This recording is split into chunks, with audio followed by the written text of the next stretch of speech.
Bienvenidos a la lección 3. In this third and final lesson of our first course in the specialization, you will learn about places and weather, as well as continue to practice the present tense with the AR, ER, and IR verbs, but especially with some irregular ones. You will examine more closely the differences between the two Spanish linking verbs, both which mean to be, ser and estar, but they're used very differently. You'll also learn to use the expression with the verb form hace plus nouns to talk about weather. We'll also talk about using tener que with infinitives to express future obligations. Finally, you'll learn how to make comparisons, along with using possessive adjectives to distinguish your possessions from other people's possessions. In the Perspectiva section, you will listen to Dianelli talk about the central plaza of her hometown, Mérida, the capital of the state of Yucatan, Mexico. There's lots to do, so let's get to it. Vamos a ello!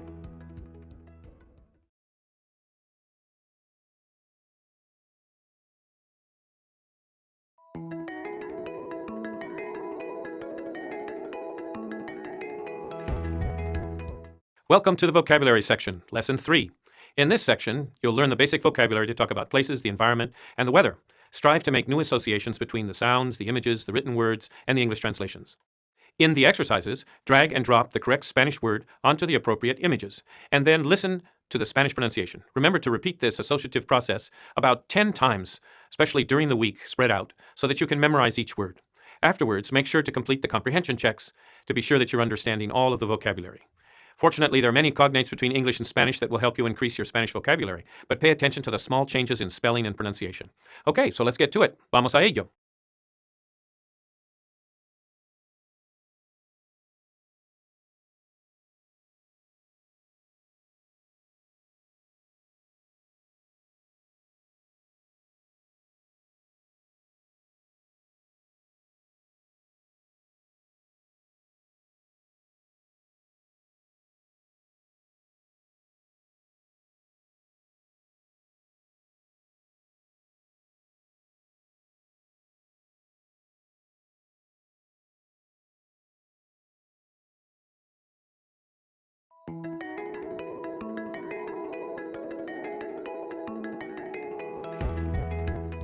Welcome to the grammar section, lesson 3.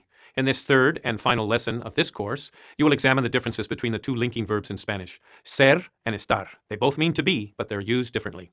We'll also be introduced to some common irregular verbs in the present tense. In addition, you will practice two formulaic phrases, one that describes weather, hace plus noun, and another that expresses future obligations, tener que with infinitives. Finally, you'll learn to make comparisons and use possessive adjectives to indicate who owns what. So, let's get to it. Vamos a ello.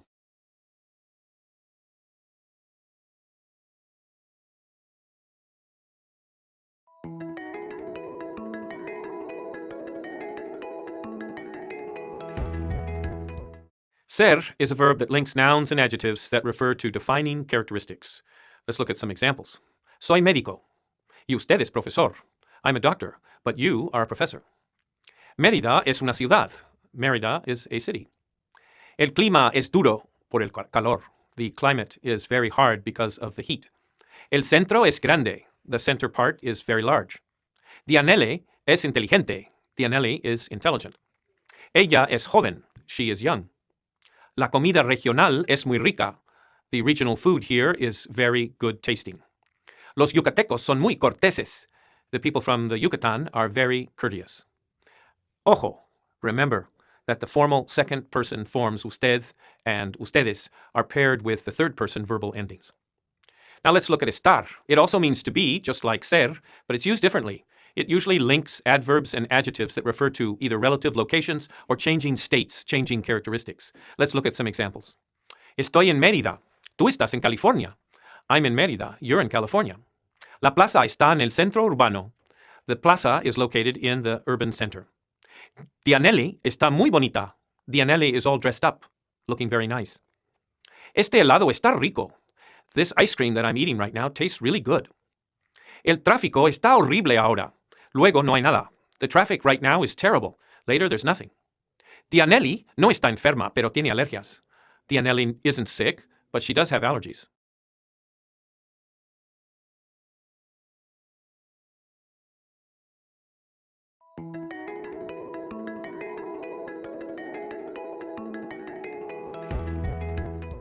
We need to look at a very small verb that never changes form that's very useful. It's used to introduce things into a conversation. It's the impersonal verb hay.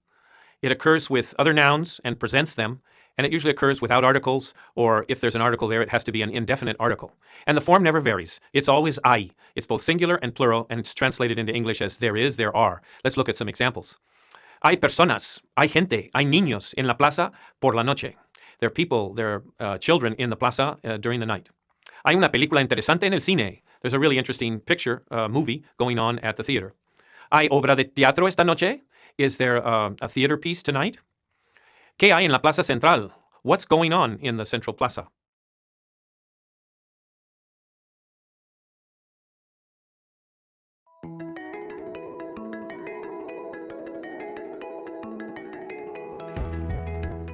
Okay, we've seen many verbs now in the present tense which are regular. But now we're going to see some irregular ones in the present tense because their stem vowel splits into two parts. They call that a diphthong. When they receive stress on this vowel, the vowel splits into two parts. So there are only two vowels that we're talking about. One ends in E and it changes to ye, and the other is O and it changes to we. Now the nosotros and the vosotros forms are unaffected by these changes because the root vowels are never stressed in the present tense. So let's look at some examples. If we take a verb that is an AR verb like empezar, which means to begin or to start, whenever the stress falls on the e, it's going to split into two parts. And if it doesn't, it'll just be the same. So let's look at the first form. Yo empiezo. Tú empiezas. Él empieza. Nosotros empezamos. Vosotros empezáis. And ellos empiezan. For an ER or an IR verb, like for instance poder, to be able to, very useful verb, work a little bit with this verb poder because we repeat it over and over and over again. We're going to see that the O is going to split into we. And also dormir, we're going to see that the O splits into we. So let's take a look at it. Yo puedo. Yo duermo. Tú puedes. Tú duermes. Él puede. Él duerme. Now the nosotros and the vosotros form, where no change is going to occur. Podemos. Dormimos. Podéis. Dormís. And now we're back to the third person plural, that again the stress falls on that O and it splits. Ellos pueden. Ellos duermen. Let's look at some examples. ¿Cuándo empieza la obra de teatro? When does the theater play begin? Empiezo a hablar español. I'm beginning to speak Spanish. Puedo tomar un helado aquí. I can get an ice cream here. Podemos ir al cine esta noche. We can go to the movies tonight. Notice that it's the nosotros form, so there's no change. Podemos. Duermo mal con el calor. I don't sleep well with the heat. Siempre duermen la siesta. They always take a nap. Dormimos con pijama. We sleep in pajamas.